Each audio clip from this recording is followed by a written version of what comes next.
person. And this God is involved in the battles we fight. Can you imagine 11 armed robbers coming to look for me right in my house? And God made the gate to become mobile. I don't know whether I can imagine my joy to see this God take over the battle from me. Right where you are sitting tonight, if you're a dedicated, consecrated child of God and you have committed yourself to serve this great God, He also will make provision for your protection.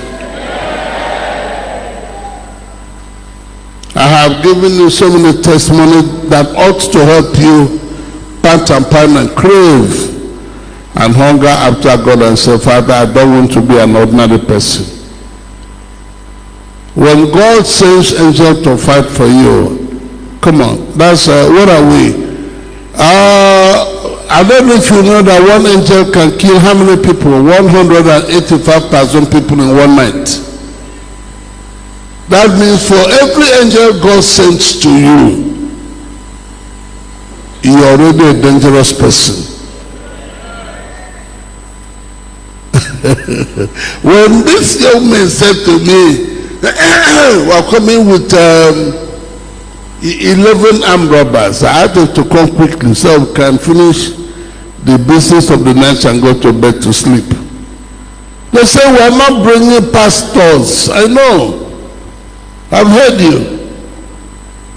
You said you're coming with armed robbers. I didn't tell them I had also angels waiting for them. No, I didn't need to say that. I wanted them to fall into the trap set up by these angels. When they got to my gate and the gate became mobile, some of them did not know that there were angels there fighting for me. I didn't need to raise a finger to fight them. No. And I want you to get to that understanding that you are not an ordinary person. Satan said to God, have you not built what? A hedge round about who? Job. Have you not prospered everything he laid his hand to do? Hey, my brother, my sister, you are not an ordinary person. I didn't hear you. I'm beginning tonight. In every battle of life you fight, you'll be more than a conqueror.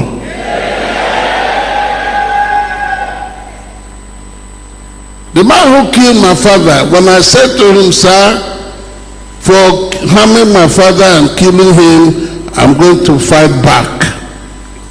You will die 7 times without dying. He turned and looked at me and just scorned me, mocked me, and said to me, you are a rat. Yes, I'm a rat, but Jesus sits on my back. My grandmother sent for me and said, now I know you're a madman. How can you put your hand into the mouth of a lion? This man is a lion. My power did not come from this world. He to whom I belong shall fight for me. And my grandmother began to cry. She asked me, is this how you will die?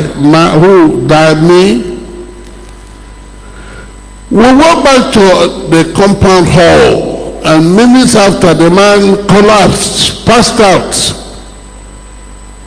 And while they were trying to pick him up and bury him, he got up and said, they asked me, a voice asked me to name all those I have killed. And he began to name those he had killed, which included my father. His ex-mate came and asked me, what do you kill this your juju? What juju? I don't need juju to fight this type of battle. I just need spoken word. Right where you are sitting this night, if you know who you are, you don't need any weapon or juju to fight any enemy. You need only word, spoken word. When last year, native doctors from my village said I had destroyed the efficacy of their power, I just laughed. And then they were going to kill me, which was okay by me. Because you can't kill me without God's approval. Are you still here? Can you imagine God assigning angels to fight your every battle? How many of you will be happy to have this angel fight for you? Let me see your hand raised up. Men and brethren, we belong to a kingdom, the kingdom of God. When Boko Haram boys said to Pastor Joe, tell Oga we want to follow him to you and let him teach us what we can do.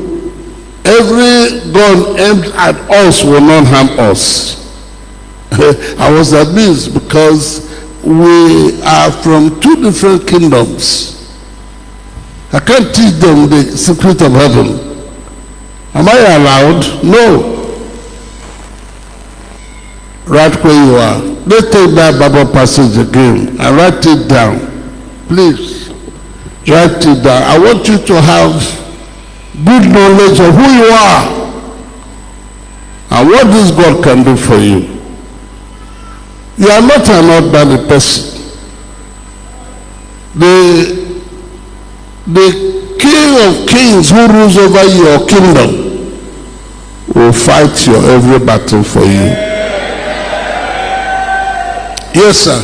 Job chapter 1 verse 10. Has not thou made an hedge about him? Who was speaking here? This is God or Satan? No, Satan was telling God, have you not built a hedge round about Job because he's your child? And about his house. And about his house. And about all that he had. On every and about side. all that he has. On every side. On every side. Can you raise your hand and say, God has raised a protection on every side of my life? Every side of my life. No, say it well. Every side of my life. Protection on every side of my life. We were in Medugri. Two of us, and we walked from song to song. What was the song we sang? Oh yeah, we were. And cripples began to walk with the wheelchairs. The governor asked me, are you a human being? Your Excellency, I eat God every day. And there's what they call Okwowo every day. I hear that one destroys what did they say Okwowo does? It destroys every sickness in your system. Are you still here? I want you to know who you are.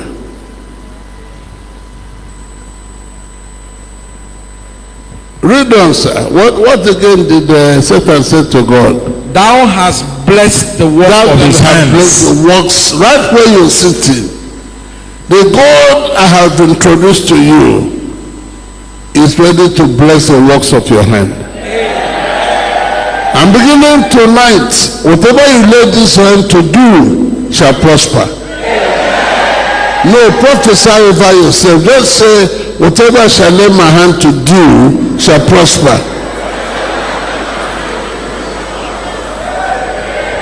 And please, I have said this over and again. Never you say, I have no one to help me. Can we see the book of Hebrews chapter 6 verse 10? What does it say, sir? The book of Hebrew.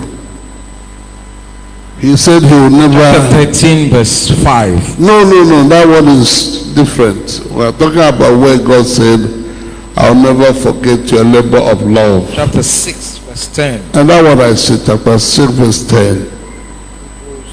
I want you to hear what God says to you this night. For God is not unrighteous. God is not unrighteous. To forget your work, your labor of love. Labor of love. Yes. Which ye have showed towards his name, in that ye have ministered to the saints and do minister. This God says you will never forget your labor of love. I pity those who raise offering amongst us. They will spend so much energy to convince you of the blessings of serving God. This God says he will never forget your labor of love. If you are among those who give offering with all your heart, the man will call David and say, I cannot give an offering that did what? Cost me nothing. Why? Because God is a rewarder of those who love him and serve him. We are not ordinary people. In 1973, I was on my way to the university to preach. And I didn't know how to locate the university. I then parked my car and said the short prayer, Father, help me. They're expecting me to start preaching in an hour's time. And I don't know the place. Help me. How somebody opened the door to my car and stepped into the car and sat down, I did not know and do not know. By the time I turned to my right, there was a well-dressed man sitting by my side. Who knew me? He said, Uma, I'm here to help you. But he didn't tell me his name. In my own foolishness, I couldn't ask him, Oga, what's your name?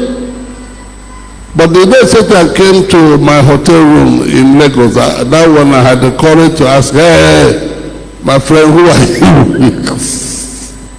He said, I am Satan. No, you are fallen angel, Satan, foolish man. He said, Uma, I'll deal with you. The day I'll deal with you, you'll cry and crawl. When I went to God to ask, Father, what do I do? God said, don't let this man move you to tears. The day he'll attack you, be a man. The day Satan attacked me, I was able to drive back to Lagos to preach. I refused to cry. Right where you are this night. The maker of heaven and earth is interested in your victory in every battle you fight. You see them in well now, where are we?